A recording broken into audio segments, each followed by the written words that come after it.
او پما تاریخ گوادی ز پنج پیری یادیګم اګه څوک په ګډیر تکړه مخ ته راځي تاسو عوام دې په دې باندې توګه کوي پنځپیران به دا یو ځل چغې وایي پوه شي که نه مونږ تبلیغیان یو تبلیغي مشران ته به ورځي هلته به اوس پتایه کې ناستې سي روزه به مو څه دی لګوي دا په تبلیغ کې د اشاعت د پرچار او د حفاظت دپاره ځي دا ستاسو غوندې عوام سادهګان بیا نه دوکه کېږي چې په تبلیغ والا سره کینی هغه هر څه خبره مني او چې تبلیغ والا سره نه کینی بیا څوک خبره نه مني دا زما او ستا سره تبلیغ په شکل کې چې کینی دا صرف زما او ستا دوکه کولو لپاره کینی په دې کې دې معتزله دې زمانې ګرځي دا ته چې په شعر کې طالب ویلي دا نه دي پکار اوس خدای فهم ته مونږ تللي اوس خو دا خلم بنده شوی چې دیوبندي په علما په قرآن نه پوهېږي اوس د هغې څوک اوري نه ابه اوس ما په چینل کې فریکوینسي کتله دا طالب ما سره دی 4,55,000 کسان دا درس اوري 4,55,000 کسان ستا 20,000 کسان هم نه اوري څلور لکه ستا خلک هم زموږ درس اوري ته پته ده چې په کتاب څوک پوهېږي وکړه شروع بسم الله الرحمن الرحیم دا مفتی اکرام صاحب دی مخکې ورځو کې لیزو کې دی بیان کړی او په هغه کې یو دوه خبرې کړې وې یو د جماعت اشاعت التوحید و سنت چې دا د علماء دیوبند حقیقي ترجمانان دي هغه متعلق ویلو چې دا معتزله دي عقیده د حیات النبی نه مانی تاسو هغه په تکلیف کې کتلی شئ او دویم ویلو چې اشاعت والا چې کوم په تبلیغي جماعت کې ځي نو هغه د اشاعت پرچار کوي مفتی صاحب محترم سره موږ ملاقات وشو او الحمدلله تقریبا 2 غنټې خواوشا زمونږ د دې خبرې وشولې مفتی صاحب ویله چې ما په دې منځ کې ورته په خبرو کې ما داسې ویلو چې د نوع من الحیات چې د رسول الله صلی الله علیه وسلم چې کوم مدینه منوره کې کوم جسد پروت دی د هغه جسد سره د روح نوع من الحیات تعلق چې کوم دی نو د هغې من قایل یو بیا د مفتی مجتبی صاحب خبره وکړه د مفتی مجتبی صاحب خبره وکړه زه د دې ویډیو په ذریعه باندې ټول عالم او ټول مسلمانانو ته به حیثیت یو ترجمان د باجوړ زه دا خبره کومه چې مفتی مجتبی صاحب او د مفتی ندیم صاحب چې کومه مناظره شوې په صوابۍ کې څو کاله مخکې په هغې باندې کوم اتفاق په کومه عقیده او په کومه نظریه باندې شوی و هغه ټول تاسو ته پته ده نن زموږ هغه نظریه ده او باقي مفتی صاحب چې کومه خبره کړې وه د هغې متعلق به هغه خبره وکړي یو منټ او کوم تبلیغي جماعت خبره چې ده کړې وه ده وویله چې ما ویلي دي چې د اشاعت پرچار تاسو کوئ نو ما ورته ویل چې اشاعت د څه پرچار کوي اشاعت خو د توحید او د سنت پرچار کوي دوی وایي چې تاسو د اشاعت د څه نه عبارت اخلئ کومه معنی اخلئ توحید او سنت اخلئ زما دغه توحید او سنت مراد کوم نوم یې کوم ځای او کوم توحید او سنت تاسو وایي هغه توحید او سنت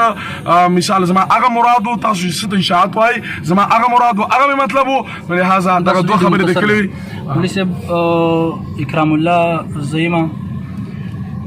د جماعت اشاعت التوحید و سنت د باجوړ له طرفه د ملګری عثمان مولوي صاحب ترجمان دی چې زه راغلی یم دی دا دعوه کوي زموږ په دې سره څه اعتراض په دې نشته دی دی چې کومه خبره زما د ګیلې په طور باندې موږ ته راوړې ده موږ ته قبوله ده د دې احسان عظیم هم منو د دوی چې دا کوم موږ باندې احسان کړی دی او دا کومه بدګماني چې دی یا د دوی ملګرو د یو بیان نه اغوستې ده او د هغې وضاحت موږ په خپل منځ کې ښه په اتفاقي رای سره او ښه په سنجیدګۍ سره د دوی سره خبره وکړله موږ دوی موږ ته ویلي چې مفتی مجتبی سره چې د مفتی ندیم صاحب کومه فیصله شوې ده د عقیده حیات النبی هغه نن هم د جماعت عقیده د ټول جماعت ده بالکل دا جی بالکل دا مونږ چې په بیان کې کومه خبره کړې ده چې جماعت اشاعت التوحید د پنځپیر والا ملګري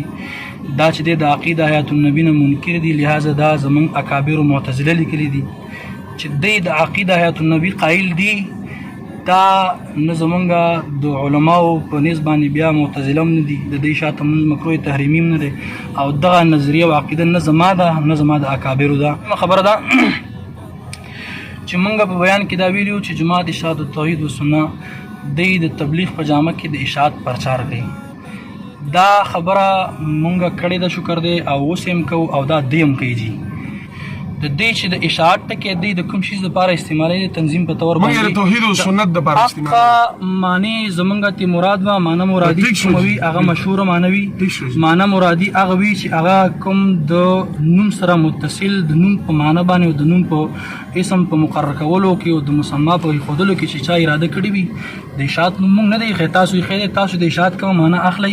د هغه مطابق موږ دا خبره کړې ده تاسو وضاحت وکړلو مونږ ستاسو د وضاحت هم شکریا ادا کوو ستاسو د راتللو شکریا ادا کوو اشاعت ملګرو سره د اشاعت ملګرو سره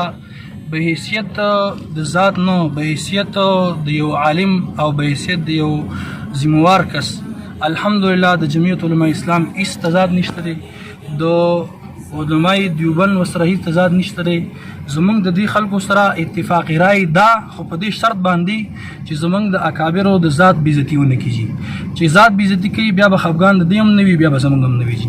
ماشاءالله مفتی صاحب چې کومې خبرې وکړې بس د هغې خلاصه دغه دوه خبرې وي